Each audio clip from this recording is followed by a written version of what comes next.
Ibuan. Sebenarnya kalau kita tanpa ada profesor ini terasa ada yang hilang. Jadi memang harus ada Prof dalam berdiskusi. Jadi alhamdulillah Pak Prof sudah bisa hadir pagi ini. Selanjutnya pagi ini kita akan memaparkan atau mempresentasikan dua makalah. Makalah pertama nanti akan disampaikan Ustadz Mahfud Triyono, kemudian selanjutnya adalah Pak Sujono untuk memaparkan. Sebelumnya mari kita buka kegiatan ini dengan baca basmalah. Bismillahirrahmanirrahim. Dan kita bersalawat, mudah-mudahan kita diberikan syafaat oleh Rasulullah SAW. Allahumma sholli ala Muhammad wa ala ali sayyidina Muhammad. Baik Bapak Ibu, selanjutnya adalah kita langsung di sini ada Ustadz Khairan ya. Khairan standby. Oh lagi. Kita akan langsung pemaparan makalah dari Ustadz Mahfud kepada beliau, waktu dan kesempatan diberikan. Silakan. Bismillahirrahmanirrahim. Assalamualaikum warahmatullahi wabarakatuh. Waalaikumsalam warahmatullahi wabarakatuh. Salatu wassalamu ala asyrafil anbiya'i wal mursalin Sayyidina Muhammad wa ala alihi wa ashabihi ajma'in. Qalu subhanaka la ilma lana illa ma 'allamtana innaka antal alimul hakim. Rabbi syrah li sadri wa yassir li amri wahlul 'uqdatam min lisani yafqahu qawli, amma ba'd. Yang sama-sama kita muliakan Ustaz Profesor Dr. Haji Ilyas Hasibuan MA. Kemudian yang saya hormati Bapak Ibu calon doktor sekalian yang dimuliakan Allah. Alhamdulillah pada kesempatan pagi hari ini kita diberikan kesehatan oleh Allah Subhanahu wa taala sehingga kita dapat sama-sama untuk belajar.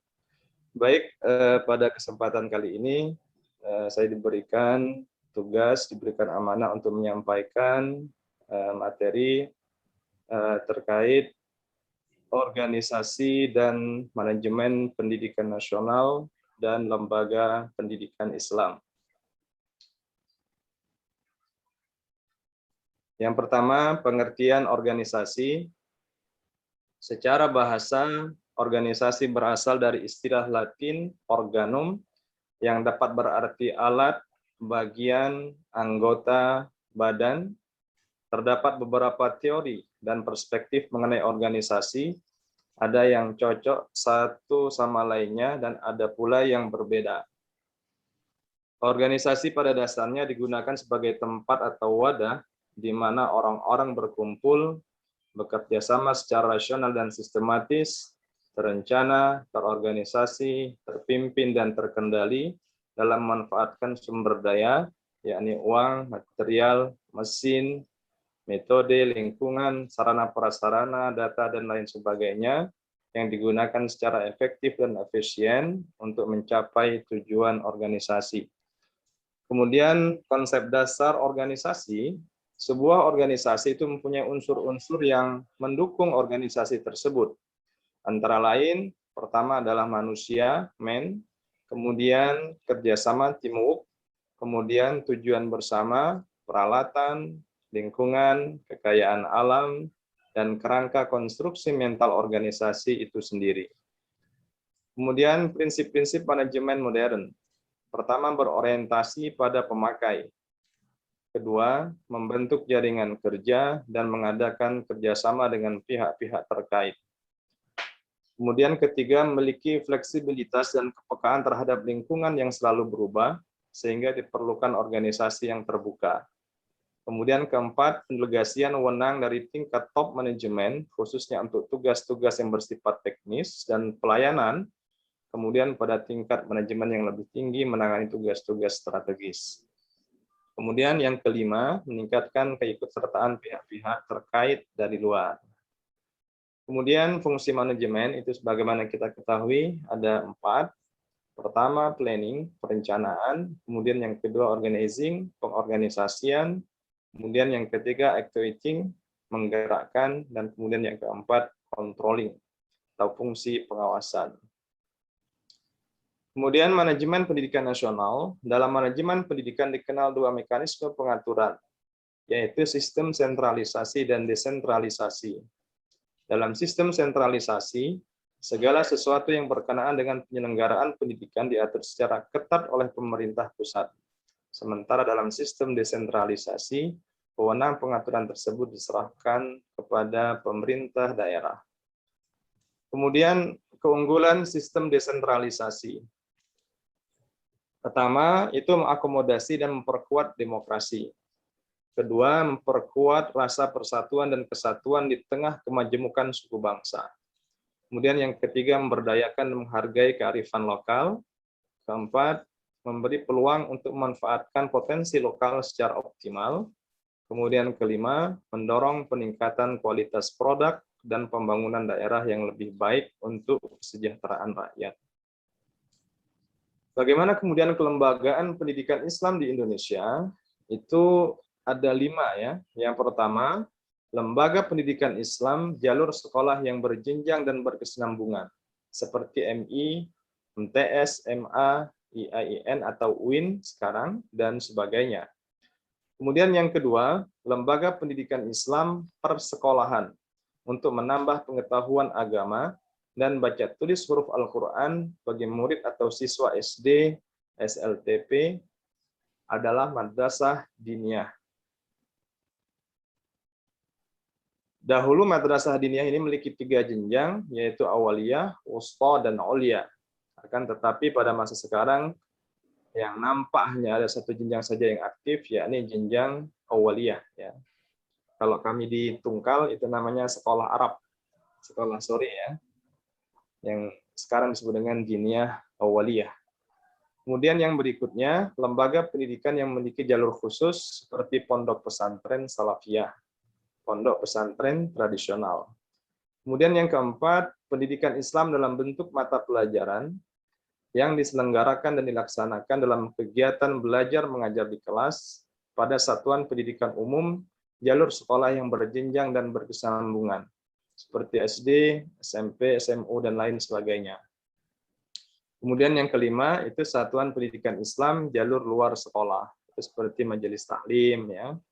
Kemudian ada pengajian-pengajian dan sebagainya. Kemudian antara satuan pendidikan ini ada perbedaan-perbedaan, itu dari aspek apa saja. Pertama itu struktur organisasi kelembagaan. Kemudian yang kedua, tahapan-tahapan tujuan dan tujuan akhir yang ingin dicapai dalam pelaksanaan kegiatan pendidikan dan pengajaran.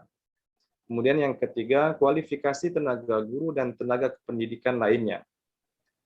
Keempat, kurikulum atau program pengajaran dan ruang lingkup materi pendidikan yang dikaji.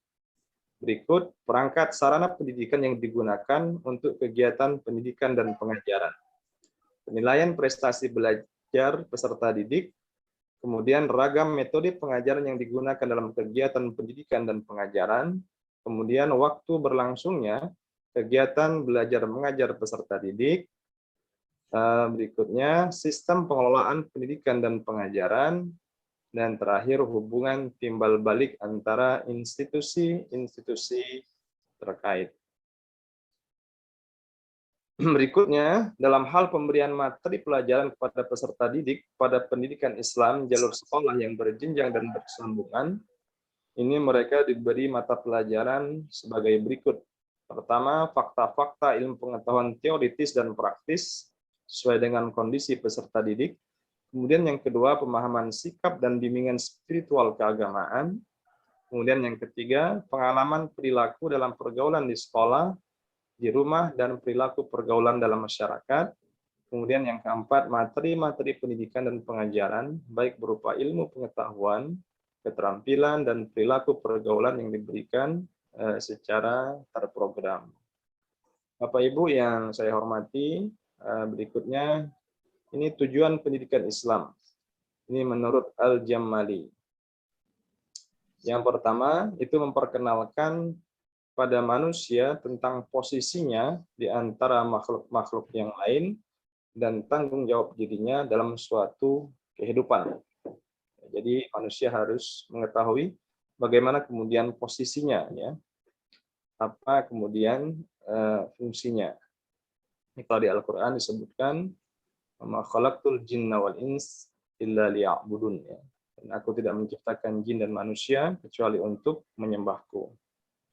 Kemudian yang kedua, itu memperkenalkan kepada manusia dan hubungan serta tanggung jawabnya dalam sistem kehidupan sosial.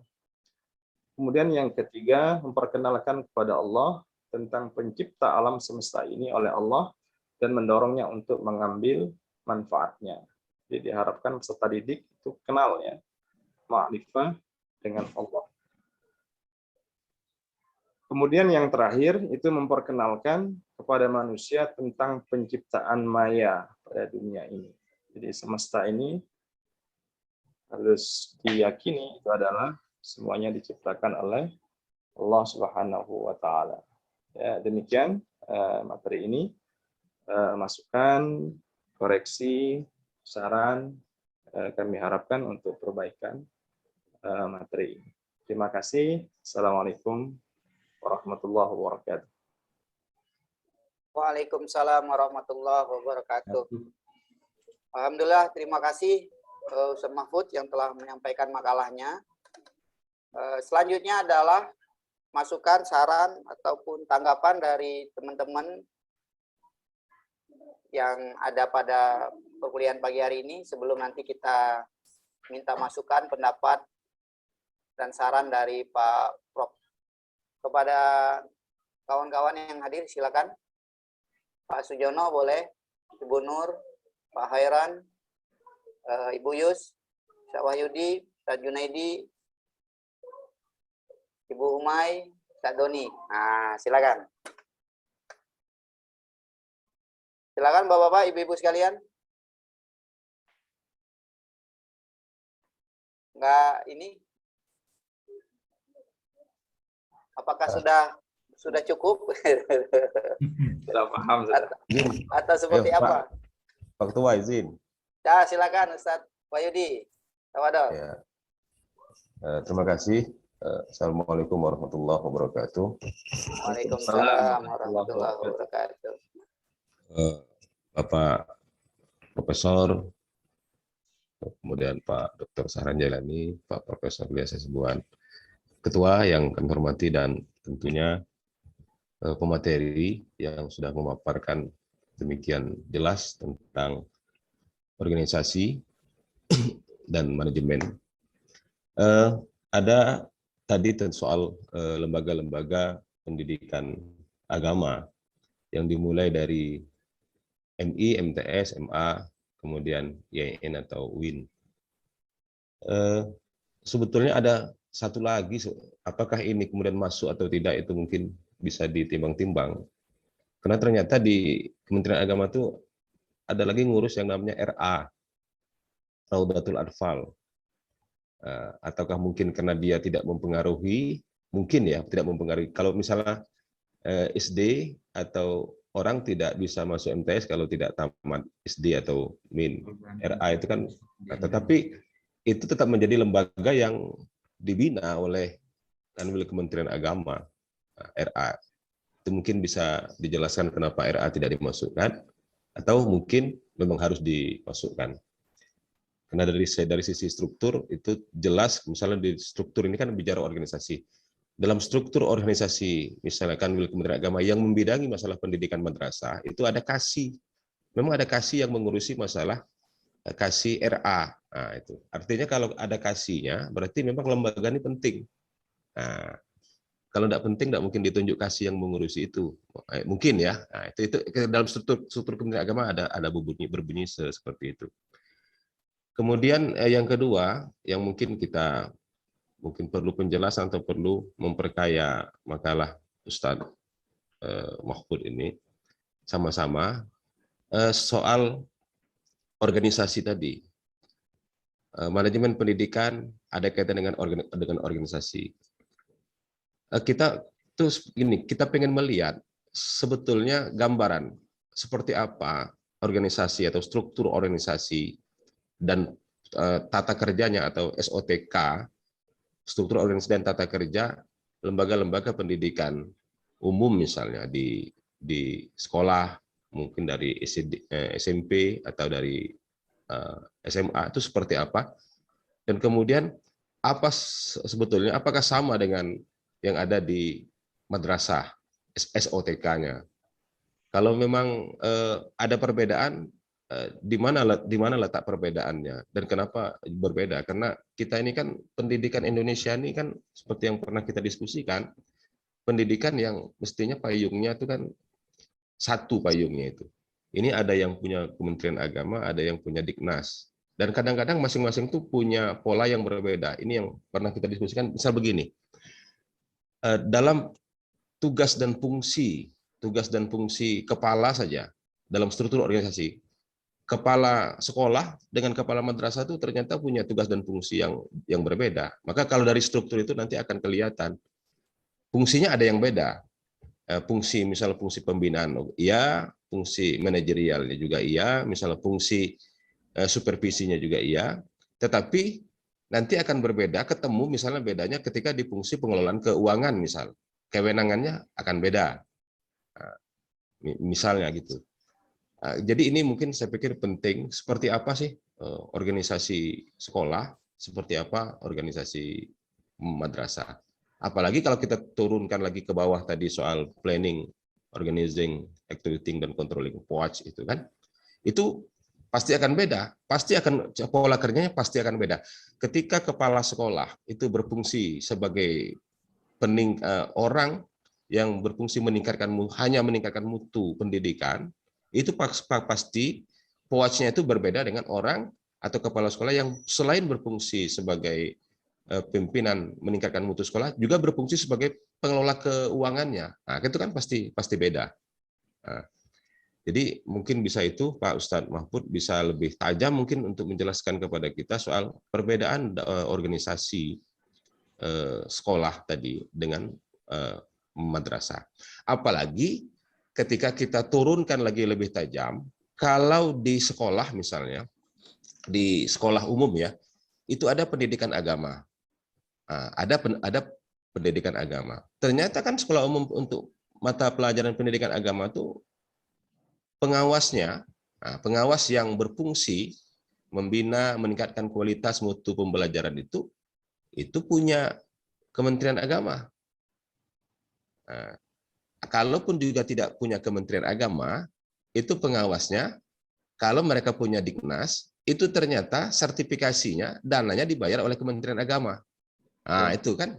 Nah, itu mungkin perlu dijelaskan juga kepada kita. Itu kan terkait dengan organisasi, manajemen, tata kerjanya. Nah, jadi mereka orang umum, misalnya guru mata pelajaran agama di sekolah umum, tapi sertifikasinya dibayar oleh Kementerian Agama, gajinya dibayar oleh Diknas. Ada pengawas pendidikan agama Islam. Pengawas pendidikan agama Islam itu punya Kementerian Agama yang bertugas mengawas pendidikan agama Islam di sekolah umum. Nah, itu kan jadi jadi bolak-balik urusannya itu kan. Coba bayangkan habis uang Kementerian Agama itu hanya untuk membayar guru pendidikan agama Islam di sekolah umum, padahal dia punya Diknas. Nah, itulah kira-kira itu kan perlu dijelaskan, itu kan terkait dengan tadi POAC tadi, planning, organizing, apa tadi, executing dan controlling. Itu mungkin agak lebih tajam kita menjelaskan seperti itu biar kami juga tahu tentang persoalan-persoalan yang tadi. Terima kasih Pak. Assalamualaikum warahmatullahi wabarakatuh. Waalaikumsalam warahmatullahi wabarakatuh. Waalaikumsalam warahmatullahi wabarakatuh. Baik. Wah, ini agak panjang ya. Langsung ke Ustaz Mahfud dulu ya. Nanti baru yang lain kalaupun ada tambahan atau kayak sudah banyak ini. Aku nitip satu Ustaz. Apa keterkaitan tadi mungkin dari yang antum jelasin, satu pertanyaan antara apakah ada pengaruh antara kepemimpinan dengan organisasi ini dengan manajemen organisasi itu sendiri. Jadi apakah ada ininya nih, ada apa namanya keterkaitan antara kepemimpinan dan manajemen terhadap organisasi itu yang antum sampaikan. Silakan Ustaz Pak Badal. Oke, terima kasih. Luar biasa ya Ini pertanyaannya sangat tajam sekali dari Ustadz Wahyudi. Ini yang pertama, ini terkait Raudhatul Atfal ya, atau RA.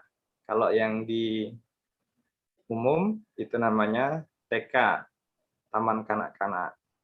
Ya, jadi memang kalau dalam struktur ya di makalah ini, memang Raudhatul Atfal itu belum dimasukkan. Mungkin boleh jadi ya, boleh jadi karena memang ketika masuk ke MI atau ke SD itu kan belum dijadikan syarat, yaitu harus tamat daripada Raudhatul Atfal. Tapi kalau dilihat dari peran dan fungsi Raudhatul Atfal itu untuk perkembangan anak didik, itu seharusnya memang sudah dimasukkan ke dalam lembaga pendidikan Islam, jalur sekolah yang berjenjang dan berkesinambungan. Berarti pada poin yang pertama, Ustaz Wahyudi, yang sayapnya itu sudah dimasukkan ya di tahapan jenjang tersebut ya, Raudhatul Atfal, baru kemudian madrasah ibtidaiyah. Ya memang kalau di umum ya, yang saya lihat juga seperti itu. Untuk TK itu kan belum dijadikan syarat ya untuk masuk ke SD. Mungkin barangkali mungkin itu persoalannya. Memang ini juga sebuah masukan juga untuk pemerintah ya, bahwa ini mungkin memang sudah harus dimasukkan dalam proses syarat ya, yang mutlak ketika dia masuk SD harus dijadikan sebagai salah satu syarat ya, tamat Raudhatul Atfal atau taman kanak-kanak. Ya. Karena kalau kita lihat juga dalam ilmu perkembangan anak itu masa-masa Raudhatul Atfal itu sebenarnya adalah masa-masa yang sangat penting sekali untuk pembentukan karakter anak, gitu kan. Dan memang kalau kita lihat juga anak-anak yang dia sekolah di Raudhatul Atfal atau di TK Islam itu akan berbeda dengan yang tidak ya, dari sisi akhlaknya, ibadahnya, dan sebagainya. Karena pada masa-masa itu, anak-anak itu sudah paham ya, sudah bisa memahami tentang nilai-nilai ajaran agama. Kemudian yang kedua, ini terkait struktur organisasi. Apakah sama antara madrasah dengan sekolah ya, yang di bawah naungan Kementerian Agama. Sejujurnya saya nggak paham gitu. Buku mana yang jadi bacaannya Pak Menteri? Baik, suara. Ya, jadi kalau dari sisi struktur ya, kalau yang di struktur sekolah, Ustaz Wahyudi, itu kan saya pernah juga ngajar di MTS gitu kan, juga ngajar di SMP. Kalau dalam struktur di sekolahnya itu ya, selain masalah budgeting tadi ya, penganggaran, kelihatannya itu sama gitu kan. Ada kepala sekolah, kemudian di bawahnya ada wakil kepala sekolah, kemudian nanti ada lagi tenaga kependidikannya, ada TU dan lain sebagainya. Aja mungkin yang membedakan mungkin Ustaz Wahyudi yang seperti disampaikan tadi terkait ada fungsi tambahan lagi ya. Kalau di Kemenak itu sebagai pengelola keuangan. Yang sebenarnya kalau menurut saya lah gitu kan, bagusnya memang pengelolaan keuangan tidak usah di kepala sekolah gitu kan, supaya dia lebih fokus gitu kan, lebih fokus pada pengelolaan organisasi pengelolaan sekolahnya, sehingga dia bisa menjadi lebih maju ya. Tapi mungkin ada pertimbangan lainnya dari Kementerian Agama, sehingga kepala sekolah itu juga memiliki fungsi kewenangan di bidang pengelolaan keuangan.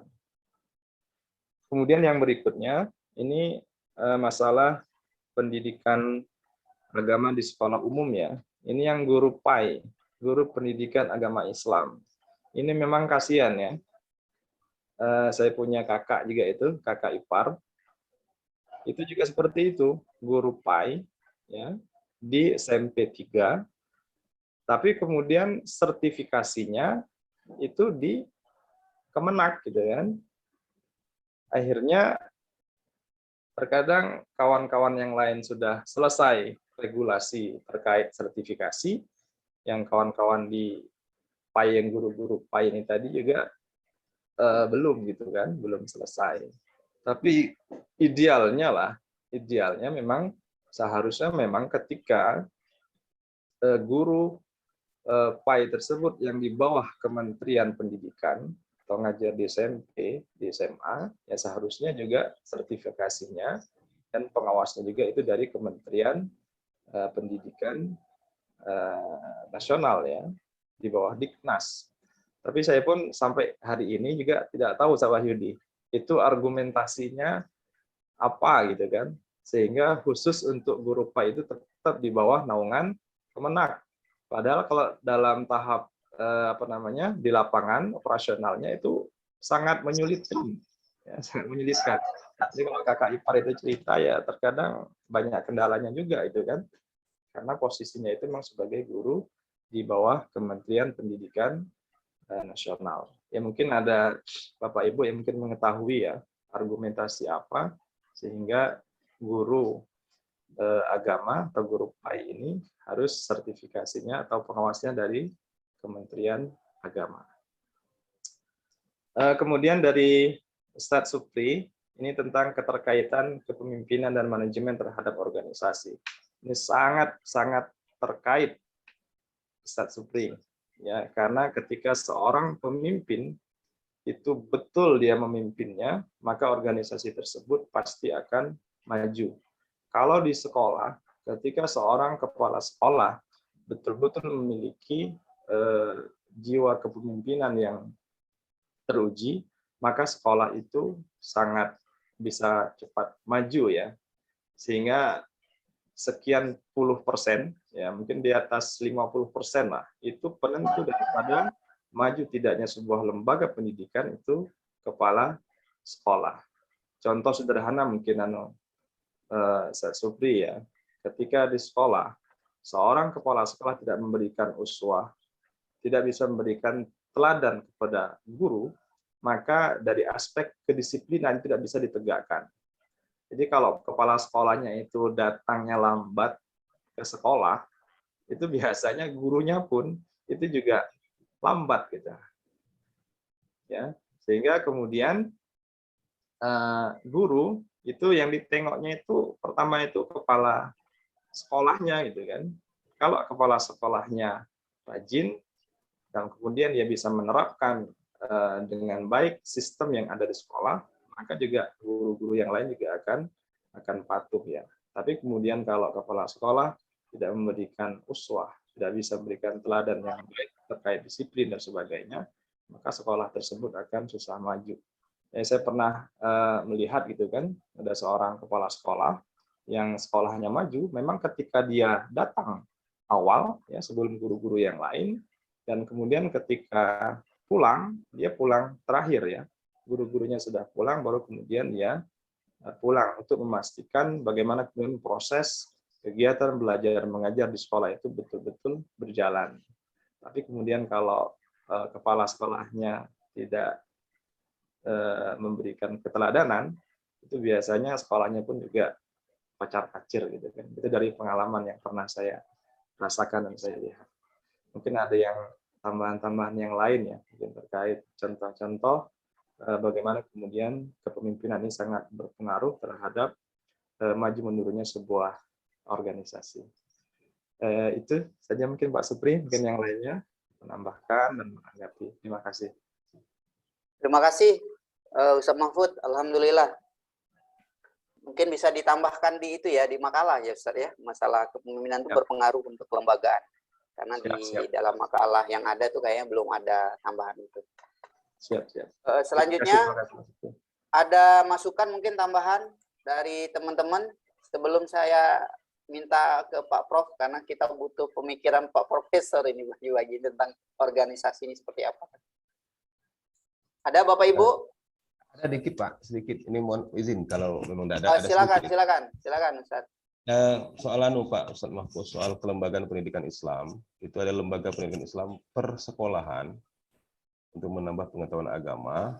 Itu adalah kalau di istilah yang dipakai kita adalah Madrasah Diniyah Ta'miliyah, MDT namanya. Jadi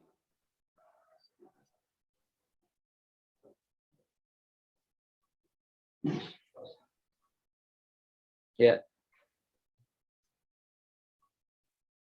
Ya, Ya. Ustaz Wahyudi. ranahnya pendidikan agama. Jenjangnya adalah, ya halo, Halo. Tadi sempat halo, putus. Ya boleh, ya halo. sudah terdengar Ya, tadi belum? jelas. Kalau istilah resmi di Kementerian Agama itu, Lembaga Pendidikan Islam Persekolahan itu adalah MDT, Madrasah Diniyah Ta'amiliyah. Dengan jenjangnya memang kami istilahnya dalam bahasa kita tuh ulia, ula, ulia, wusto dan ulia. MDT ini jadi gini, dulu kan ada sekolah madrasah ibtidaiyah swasta namanya, yang sekolah Arab seperti yang disebutkan dalam makalah ini. Sekolah Arab itu masuk jam 2, balik pulang jam 5 ya. Seiring dengan perkembangan sekolah umum yang menyita waktu itu, akhirnya Kementerian Agama itu kan punya kebijakan bagi MDT, bagi madrasah ibtidaiyah swasta yang sanggup dan memiliki kemampuan, dia menjadi MIN, menjadi madrasah ibtidaiyah negeri yang harus sekolah pagi. Maka muncullah MIN yang lain, walaupun MIN madrasah ibtidaiyah itu negeri itu kecil. Nah, bagi yang tidak sanggup menjadi MIN, maka dia menjadi MDT. Maka tidak ada lagi MIS sekarang tuh. Yang ada MDT, Madrasah Diniyah Ta'amiliyah dengan perjenjangan Ula, Wusto, dan Ulia. Atau yang disebutkan oleh Pak Mahfud ini kan. Dan itu masih ada walaupun tidak seperti dulu. Sekolah Arabnya tidak seramai dulu, masih ada, tapi dengan perjenjangan seperti itu. Jadi mengukurnya bukan berarti kalau Ula itu untuk SD, kemudian Wusto itu untuk SMP, Ulia itu untuk SMA, bukan berarti seperti itu. Jadi dia beda dengan SD, SMP dengan SMA. Nah, jadi dia diukur dari sisi umur, ada pengaturannya. Nah, itu masih ada, walaupun istilahnya masih ada, peraturannya masih ada, walaupun itu tadi terakap tumbuh di batu kan, hidup segan mati tidak mau. Jadi sore itu habis sudah sekolah-sekolah Arab itu karena disita oleh SD Islam atau SD yang sampai jam 4 sampai jam 5 itu ditambah dengan les-les dan lain sebagainya. Maka bagi yang swasta jadi MIN, itulah yang tumbuh. Bagi yang tidak itu ya banyak di tempat saya saja sudah punya gedung tutup. Bergantilah dengan ngaji. Nah, sebetulnya ngaji itu bagian dari MDT tadi. Ngaji itu bagian dari MDT itu. Dia ngaji diurutkan sistem perjenjangannya. Cuma itu yang sekarang tuh faktanya ya, fakta yang bisa dilakukan cuma itu. Kalau mau dibikin kayak kita sekolah dulu, ada pelajaran tauhid, ada pelajaran tajwid, ada pelajaran mahfuzat, itu sudah tidak lagi, habis sudah oleh kegiatan SD yang banyak ngelesnya. Jadi saran kami Pak, kalau Ustadz bisa Wahyudi, MDT itu ya, apa kepanjangannya Ustadz? Madrasah Diniyah Ta'amiliyah. Oh, Madrasah Diniyah Ta'amiliyah Diniyah dengan perjenjangannya Ula, Wusto, dan Ulia. Oh, Nah, jadi kalau saran kami Pak, kita menggunakan redaksi resmi atau bisa dilihat dari PP 55 tahun 2007 tentang pendidikan agama dan keagamaan, itu di situ jelas juga disebutkan. Di PP 55 tahun 2007 tentang pendidikan agama dan keagamaan. Ya, mohon maaf Pak Mahfud, terima kasih. Ya, terima kasih. Jadi ya, begini Pak Wahyudi, langsung saja tanggapi ya. Silakan.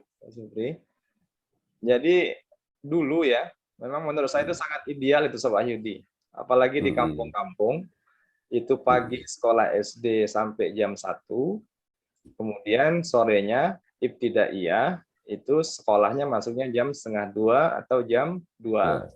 Tetapi kemudian karena waktu itu ya, setahu saya itu, karena ada double bos, ya, ada double bos, jadi di SD dia dapat bos, kemudian yang sore sekolah ibtidaiyah itu juga dapat dana bos, bantuan operasional sekolah itu.